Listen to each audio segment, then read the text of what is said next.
നമസ്കാരം, ഏവർക്കും info media കേരളത്തിലേക്ക് സ്വാഗതം. പ്രധാനമന്ത്രി കിസാൻ സമ്മാൻ നിധി യോജനയുമായി ബന്ധപ്പെട്ട കോടിക്കണക്കിന് കർഷകർ 2026 പുതുവർഷം വളരെ സവിശേഷമായിരിക്കും. 2026 PM കിസാൻ യോജനയ്ക്ക് കീഴിൽ തുടർച്ചയായി 3 ഗഡുക്കൾ ലഭിക്കുന്നു. 22, 23, 24 ഗഡുക്കളാണ് ലഭിക്കുക. നേരിട്ട് കർഷകരുടെ ബാങ്ക് അക്കൗണ്ടുകളിലേക്ക് മാറ്റപ്പെടാനാണ് സർക്കാർ തയ്യാറെടുക്കുന്നത്. എന്നാൽ ഈ വലിയ ആശ്വാസത്തിനൊപ്പം സർക്കാർ ഒരു പ്രധാനമായ നിയമമാറ്റം കൂടി കൊണ്ടുവന്നിരിക്കുകയാണ്. ഈ നിയമങ്ങൾ അവഗണിച്ചാൽ ഗഡു തടയപ്പെടും, പണം അക്കൗണ്ടിൽ എത്തില്ല, ദീർഘകാല പ്രശ്നങ്ങൾ ഉണ്ടാകും. ഫാർമർ ID എന്നത് എന്താണ്, എന്തുകൊണ്ട് അത് നിർബന്ധമാക്കി, ഇല്ലെങ്കിൽ എന്ത് സംഭവിക്കും, എങ്ങനെ ഫാർമർ ID ഉണ്ടാക്കാം, എന്തെല്ലാം രേഖകൾ വേണം, PM കിസാൻ ഗഡുക്കൾ നഷ്ടപ്പെടാതിരിക്കാൻ എന്ത് ചെയ്യണം എന്ന് നോക്കാം. PM കിസാൻ യോജന കേന്ദ്ര സർക്കാരിന്റെ ഏറ്റവും ജനപ്രിയമായ കർഷക ക്ഷേമ പദ്ധതികളിൽ ഒന്നാണ്. പദ്ധതിയുടെ പ്രധാന ആനുകൂല്യങ്ങൾ: ഓരോ കർഷക കുടുംബത്തിനും വർഷം 6000 രൂപ ലഭിക്കുന്നു. 2000 വീതം 3 ഗഡുക്കളായി ഡയറക്റ്റ് ബെനിഫിറ്റ് ട്രാൻസ്ഫർ DBT വഴിയാണ് ലഭിക്കുന്നത്.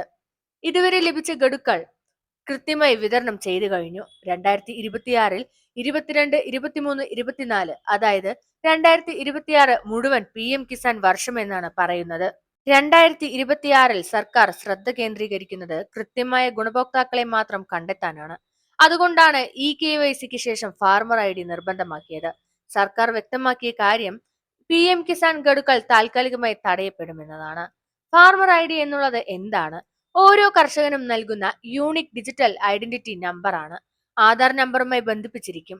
കർഷകന്റെ ഭൂമി, വിളകൾ, കൃഷി വിവരങ്ങൾ, ആനുകൂല്യങ്ങൾ എല്ലാം ഒരിടത്ത് രേഖപ്പെടുത്താൻ സാധിക്കും.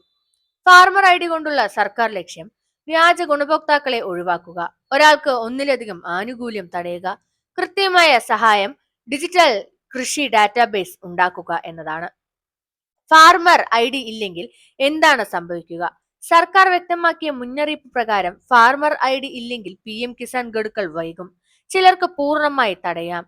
പിന്നീട് രേഖകൾ ശരിയാക്കിയാൽ ഓഫീസ് കയറിയിറങ്ങണം. സമയനഷ്ടമാണിത്, മാനസിക സമ്മർദ്ദവും ഉണ്ടാക്കുന്നു. അതുകൊണ്ട് ഇപ്പോൾ തന്നെ ഫാർമർ ID ഉണ്ടാക്കുന്നത് ഏറ്റവും സുരക്ഷിതത്വമാണ്. ഫാർമർ ID എങ്ങനെ സൃഷ്ടിക്കാം? ഫാർമർ ID ഉണ്ടാക്കാനുള്ള മാർഗങ്ങൾ എന്താണ്? അഗ്രികൾച്ചറൽ ഓഫീസുകൾ, കൃഷിഭവൻ, സർക്കാർ അംഗീകൃത ഓൺലൈൻ പോർട്ടലുകൾ സംസ്ഥാന അടിസ്ഥാനത്തിൽ ഉണ്ടാകും. ആവശ്യമായ രേഖകൾ നൽകുക. എന്തൊക്കെ രേഖകളാണ് ആവശ്യം? ആധാർ കാർഡ്, ഭൂമി രേഖകൾ, പട്ടയം അല്ലെങ്കിൽ tax receipt, bank passbook, mobile number, passport size photo, ഇവയെല്ലാമാണ് വേണ്ടത്. ആധാർ OTP വെരിഫിക്കേഷൻ, ഭൂമി വിശദാംശങ്ങൾ അപ്ലോഡ് ചെയ്ത് കൃഷി വിവരങ്ങൾ ചേർക്കുക. വെരിഫിക്കേഷൻ പൂർത്തിയായ ശേഷം ഫാർമർ ID ജനറേറ്റ് ചെയ്യാവുന്നതാണ്.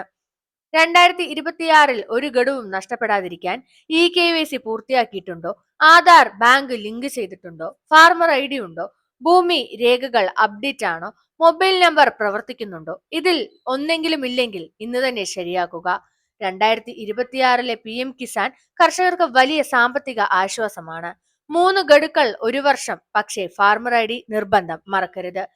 നാളെ പ്രശ്നമില്ല എന്ന് കരുതി നിങ്ങൾ തയ്യാറാക്കാതെ ഇരിക്കരുത്. പണം നേരിട്ട് അക്കൗണ്ടിൽ എത്തണമെങ്കിൽ കൃത്യമായി ഇരിക്കണം. ഈ വീഡിയോ ഉപകാരപ്പെട്ടാൽ ലൈക്ക് ചെയ്യാനും ഷെയർ ചെയ്യാനും മറക്കരുത്. ഇത്തരത്തിലുള്ള സർക്കാർ പദ്ധതികളുടെ അപ്ഡേറ്റുകൾക്കായി ചാനൽ സബ്സ്ക്രൈബ് ചെയ്യാൻ മറക്കരുത്. നന്ദി.